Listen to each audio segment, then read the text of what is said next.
it's Chellbee, and today I'm back with another video. I hope you guys are enjoying your summers. I am so excited to be back on YouTube regularly, and I thank you guys so much for all of your support. I really do. I did not know how you guys were going to feel about me changing my channel's focus, so I'm really excited that you guys have just welcomed me back with so much love and kindness. So thank you from the very bottom of my heart. But not to take too long on the intro, I want to go ahead and get started with the video for today. Today I'm talking about my 5 favorite apps for Christians. Now, if you are a newbie Christian or maybe you're established Christians, you may or may not have already heard of these apps.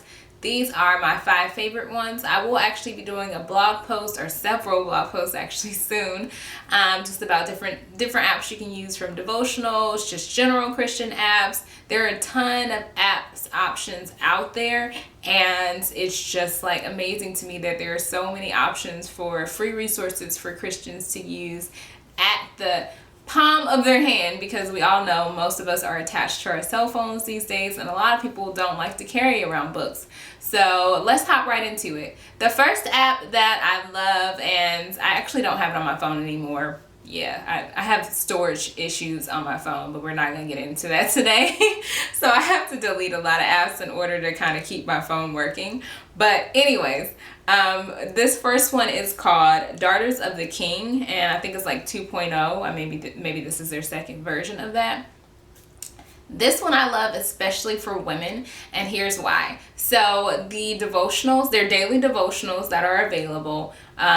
It is like literally exclusively for women, and it's especially great if you are a wife or a mother. There are several different writers that contribute to the devotional itself, and some of them are moms, some of them are just wives. So the perspectives that you get from the daily devotionals are varying because it's different people writing, but it's usually from one of those 2 standpoints, and they're very on point. It's very touching.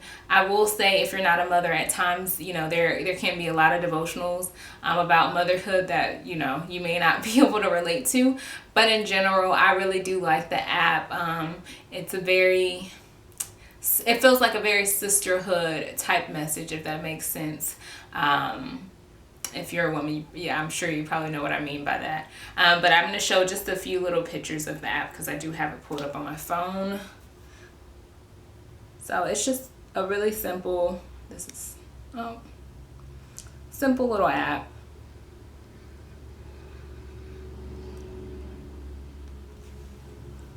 So Daughters of the King is my first recommendation. The second app that I love, and I do still have on my phone despite my storage issues, is Bible Gateway is what it's called. And I'm actually going to show you a screenshot from my phone if the sun would leave me alone. And what I love the most about this app is the fact that they have a lot of translations. So you can read the Bible in just about every translation you can think of, from the English Standard Version all the way to King James. And they have this special translation that I've never seen before anywhere else, and it's called The Message. And that was the translation that really caught my eye when I first seen the app. And it reads like a daily devotional. Like the whole Bible will read like a daily devotional, but kind of like a daily devotional written by one of your friends. Like, it's very common language, it's very simple and easy to read is the best way I can describe it. But anyways, so that is what stood out to me the most, was the translation that they have available called The Message is what it's called, that translation. But the other great thing about the Bible Gateway app in particular is, in addition to being able to read the Bible on the app, they also have daily devotionals where you can actually read like a daily devotional for each day. So it's a lot of great tweaks and options available with that app. So if you are looking for a Bible app, that is a great option, especially if you want it broken down to you in a language that you can easily understand. I do like that app a whole lot, and that is one I did make sure that I kept on my phone. My third app that I love and would recommend is the Joel Osteen app. Now this one I don't have on my phone anymore. Honestly, it was really, really acting up on my phone. I think that because I don't have a whole lot of storage available, it makes some of the features kind of go haywire. But this was my favorite app, and this was the first app that I downloaded when I started to recommit to my relationship with God, which was a few years ago, maybe 1 or 2 years ago now. So it was the first app that I downloaded, and of course, you know, Joel Osteen, he speaks very simply and he has very straightforward messages. So that was one of my favorite reasons why, or that was one of my main reasons why I love the app, because he's very simple, very straightforward. He doesn't get like too technical for you, so it's very easy to understand, especially if you're a beginner like I am. That's one of the main things that attracted me to his app. He has a daily devotional, and I want to say usually he posts between like 5 to 6 days a week, because I want to say like on Sundays they don't post new daily devotionals. But I do love the daily devotional on that app. You can also see from the app his sermon videos. I could never get them to play on my phone. Like I said, I have storage issues, so some things I just can't get to work. But he does have videos available on that app also, which I thought was great.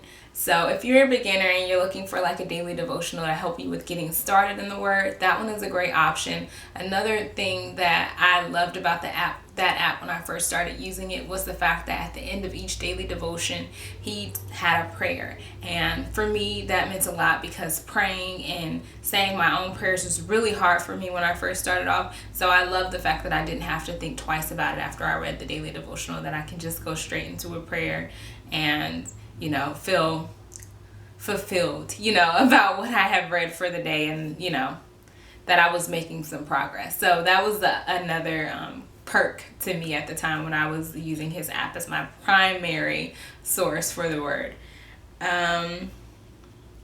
My fourth app recommendation and my fifth app recommendation, these are not apps that I personally use on a day-to-day basis, but they are apps that I've been looking at and eyeing for a while.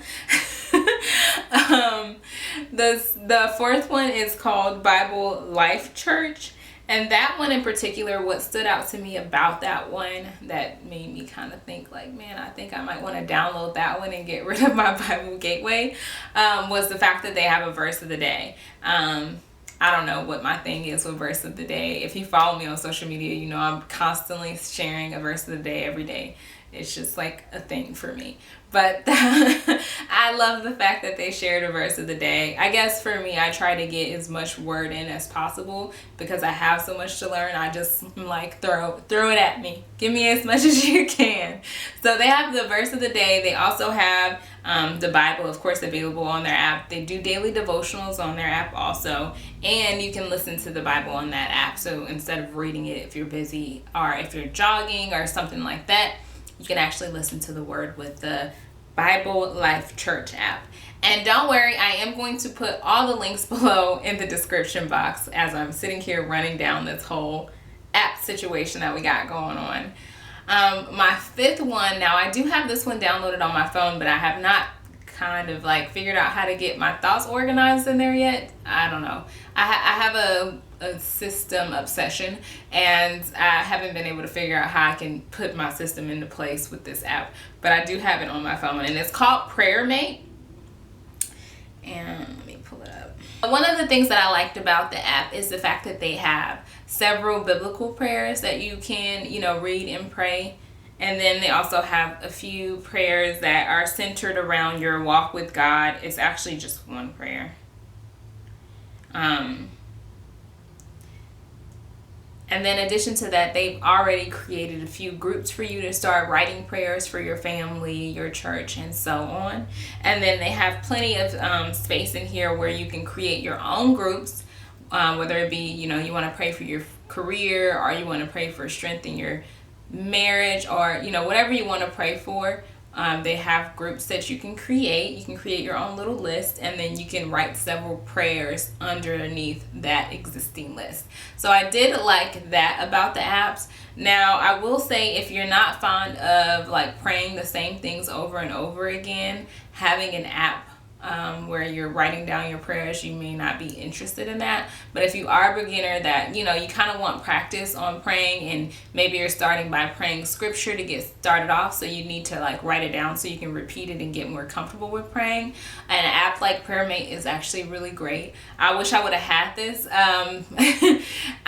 In the past, when I first started praying and I would pray scriptures, because I was very uncomfortable with praying, I actually made like a poster board where I wrote out it was a lot. I wrote like 9 different prayers for like 9 different areas in my life, and I would just repeat those prayers over and over again. So it probably would have been nice to be able to put all those prayers in one place instead of writing them all off. And I had them like on a poster board that I would pull out I would pull out in my room and pray, just repeating those prayers. So an app like this would be nice if you're starting off and you want to do something like, repeating scripture prayers. I would definitely think this would probably be a good option instead of writing it down and sticking it everywhere. But ultimately, it's up to you. Thank you for watching. I hope you guys enjoyed my top 5 Christian apps for beginners. And in the meantime, in between time, you can catch me at Chellbee.com. I am here every first and third Thursday, so make sure you subscribe so you can get a little ding dong bell every time a new video is posted. And if you have not already, make sure you check out my podcast, I Am Chellbee Podcast, which is available on SoundCloud, iTunes, and Google Play. And you guys can always find me on social media at I Am Chellbee, Instagram, Facebook, Twitter, all that good stuff. Anyways, I am really gonna go, and I hope you guys have a blessed and amazing day. Be safe, and I'll talk to you guys next time. Bye.